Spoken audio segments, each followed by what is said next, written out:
윤 전 대통령이 집거하고 있는데 한남동 관저에서 권영세 비상대책위원장, 권성동 원내대표 등 당 지도부를 만난 데 이어서요. 예. 어제는 나경원 의원과 관저에서 1시간가량 차담을 이어갔다고 해요. 사실 헌재 판단, 기각이나 각하에 대해서 계속 강조했던 나경원 의원이시잖아요.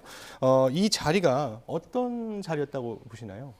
아마 차담의 내용은 이제 구체적으로 전해지지 않고 있기 때문에 저희가 정확하게는 알 수 없지만 어려운 시기에 이제 역할을 좀 많이 해줘서 고맙다, 이제 수고했다 이런 말씀을 드리고자 이제 윤석열 전 대통령께서 마련하신 그런 자리라고 저희가 알고 있고요.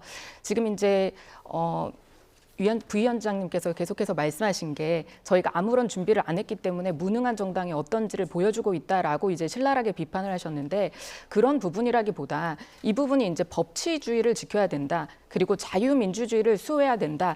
이런 부분으로 저희가 기각과 그리고 각하를 바라면서 이렇게 광장에 나갔던 그런 부분들이 있었다라는 말씀을 드리고 싶고요. 그리고 또 말씀하시기로는 헌법재판소에서 결과를 내리는 것이 이재명 그 대표가 대표의 2심 판단이 이제 뭐 무죄 나올 것이냐 유죄 나올 것인가 이거를 헌법재판소 지켜보고 내렸다라고 하시는데 그렇다고 하기에는 대한민국이 이재명 대표 중심으로 돌아가고 있지 않다 이런 말씀을 드리고 싶고 이제 있을 이제 대선을 또 준비를 해야 되는 그런 상황이 닥쳤기 때문에 그 대선에서 보수인 국민의힘이 제대로 이제 전열을 잘 정비를 해서 잘 대처해주길 바란다. 아마 이런 말씀을 나누신 걸로 제가 전해 들었습니다. 예.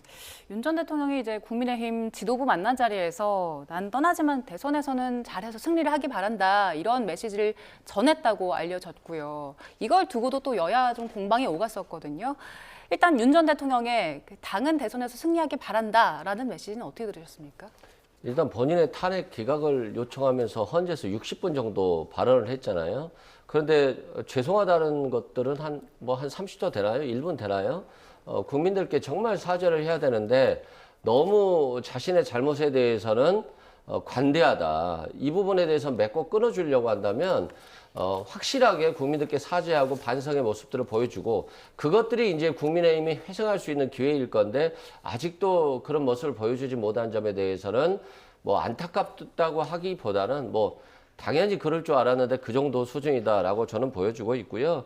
법치와 헌법을 지키기 위해서 윤석열 대통령이 탄핵 기각되어야 된다라고 말씀하셨는데요. 그럼 대한민국 무너집니다. 거의 뭐 개헌 면허가 대통령에 주어지기 때문에 대한민국의 민주주의는 무너진다 이런 말씀 드리고요. 나경원 의원을 만났다는 걸 한번 생각해 볼 수 있는 게요.